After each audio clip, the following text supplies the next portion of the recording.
വീരധീര ശൂരൻ വിക്രമിൻ്റെ പുതിയ സിനിമ. ഇന്നലെ ഞാൻ ആ വിക്രമിൻ്റെ പുതിയ സിനിമ രാത്രി ഒന്ന് പോയി കണ്ടു. മസ്റ്റ് വാച്ചബിൾ ഫിലിം എന്ന് വേണമെങ്കിൽ പറയാം. The making wise and sound design ചെയ്തേക്കുന്നത്, മ്യൂസിക് ചെയ്തേക്കുന്നത്, എന്തായാലും വിക്രമിനെ ഞാൻ ഇങ്ങനൊരു പെർസ്പെക്റ്റീവിൽ കാണുന്നത് കുറേ നാൾക്ക് ശേഷം. അതിൻ്റെ കുറച്ച് വിശേഷങ്ങളിലോട്ട് കിടക്കാം. അപ്പോൾ എല്ലാവർക്കും സ്കെച്ച് ആൻഡ് ട്രാവലിലേക്ക് സ്വാഗതം.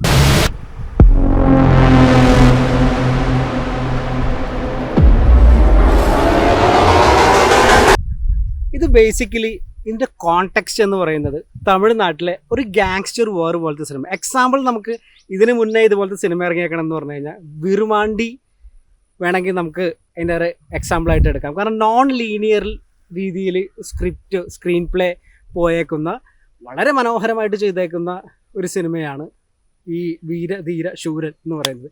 ഇതിൻ്റെ സ്റ്റോറി ലൈൻ പറയാമെന്നുണ്ടെങ്കിൽ പുതുമയാർന്ന സ്റ്റോറി ലൈനൊന്നുമല്ല. ഈ പറഞ്ഞ പോലെ സ്ഥിരമായിട്ട് ക്ലീഷേ ഗുണ്ട കഥ പറയുന്ന, പണ്ട് കാലത്ത് ഗുണ്ടയായിരുന്നു, പിന്നെ അയാൾക്ക് ഫാമിലി ആയതിനു ശേഷം അയാൾ ആ ഗുണ്ടാപ്പണിയൊക്കെ നിർത്തുന്നു.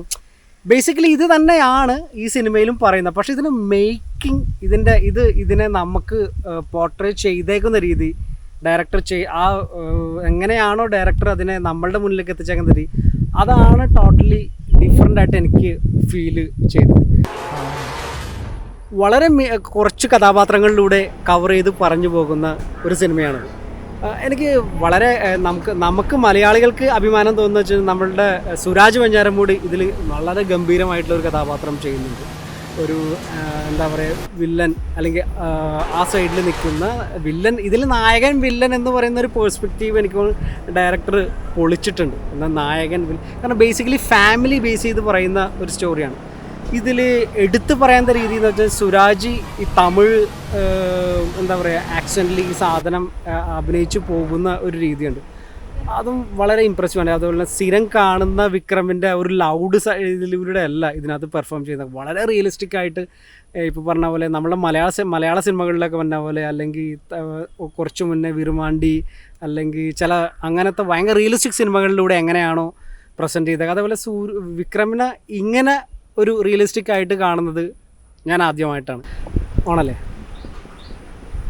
പിന്നെ പറയേണ്ടതെന്ന് വെച്ചിട്ടുണ്ടെങ്കിൽ ഇതിനകത്ത് ഇതിൻ്റെ മ്യൂസിക് ഡയറക്ഷൻ, സൗണ്ട് ഡിസൈനിങ്, പിന്നെ ആർട്ട് വളരെ എക്സലൻ്റ് ആയിട്ടാണ്.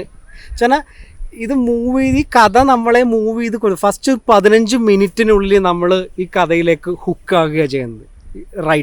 റൈറ്റർ നമ്മളൊരു 15 മിനിറ്റിനകത്ത് ഹുക്കാക്കും. പിന്നെ അത് കഴിഞ്ഞതിന് ശേഷമാണ് ഈ ബാക്കി എന്താ പറയുക നോൺ ലീനിയർ ആയതുകൊണ്ട് തന്നെ ഫ്ലാഷ് ബാക്കും പ്രസൻറ്റ് സിറ്റുവേഷനും ഒരു രാത്രി ഒരു നാട്ടിൽ നടക്കുന്ന കഥയായിട്ടാണ് ഈ ധീരവീര സൂര്യൻ്റെ കഥ മൊത്തത്തിൽ പോകുന്നത്.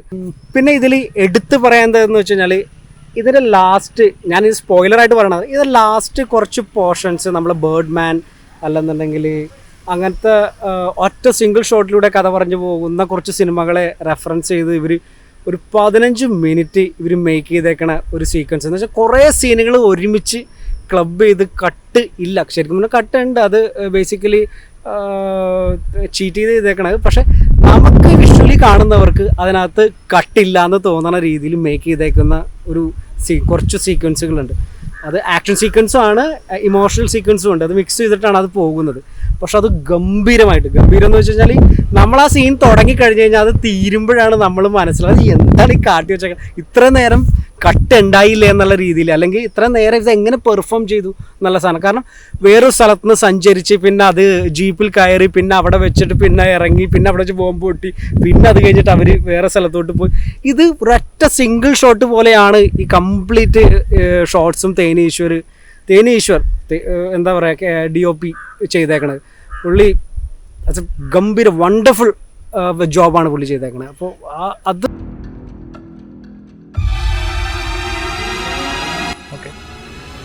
പിന്നെ ഇതിൽ വിക്രമിനെ കുറിച്ച് പറയുകയാണെന്നുണ്ടെങ്കിൽ ഏത് സിനിമയിൽ വിക്രം വന്നതിന് വിക്രമിൻ്റെ സ്പെഷ്യൽ സ്വാഗ് ഉണ്ട്. ഇതിൽ വരുന്നൊരു മുണ്ടൊക്കെ ഇങ്ങനെ കൊട്ടഞ്ഞ് കയറി വരുന്നൊരു സീക്വൻസ്. ഇപ്പോൾ സ്ഥിരം സിനിമയിൽ നമ്മൾ വിക്രമിനെ കാണുന്നത് എങ്ങനെ ഭയങ്കര റിയലിസ്റ്റിക്, എന്താ പറയുക ആക്ഷനോട് ഒരു എന്താ പറയുക നായകൻ വരുമ്പോൾ കാലി ഓട്ടുമ്പോൾ പൊടി പറക്കുകയും, ഇതിൽ റിയലിസ്റ്റിക് ആണ്. എന്ന് വെച്ചാൽ ഒരു ഫാമിലിയെ പ്രൊട്ടക്റ്റ് ചെയ്യാൻ ശ്രമിക്കുന്ന ഒരു നായകനും ഫാമിലിയെ പ്രൊട്ടക്റ്റ് ചെയ്യാൻ ശ്രമിക്കുന്ന ഒരു വില്ലൻ, നമുക്ക് വില്ലൻ ഏത് നായകൻ ഏത് എന്നുള്ളൊരു ഇത് നമുക്ക് ഇതിനകത്തുനിന്ന് വിട്ടു പോകുന്നുണ്ട്. പക്ഷേ ബേസിക്കലി ഇതൊരു സെക്കൻഡ് പാർട്ടായിട്ടാണ് ഇവർ ചെയ്തേക്കണത്, ഫസ്റ്റ് പാർട്ടല്ല. ഇതിൻ്റെ ഫസ്റ്റ് പാർട്ട് നെക്സ്റ്റ് ഇതിൽ വരും. അപ്പോൾ എനിക്ക് പേഴ്സണലി ഞാൻ ഭയങ്കരമായിട്ട് സജസ്റ്റ് ചെയ്യുന്ന ഒരു സിനിമയാണ്. ആസ് എ ഫിലിം മേക്കേഴ്സ് മസ്റ്റായിട്ട് കണ്ടിരിക്കേണ്ട നോൺ ലീനിയർ രീതിയിൽ കഥ പറയുന്ന വിക്രമിൻ്റെ ഇത് വളരെ നല്ലൊരു സിനിമയാണ്.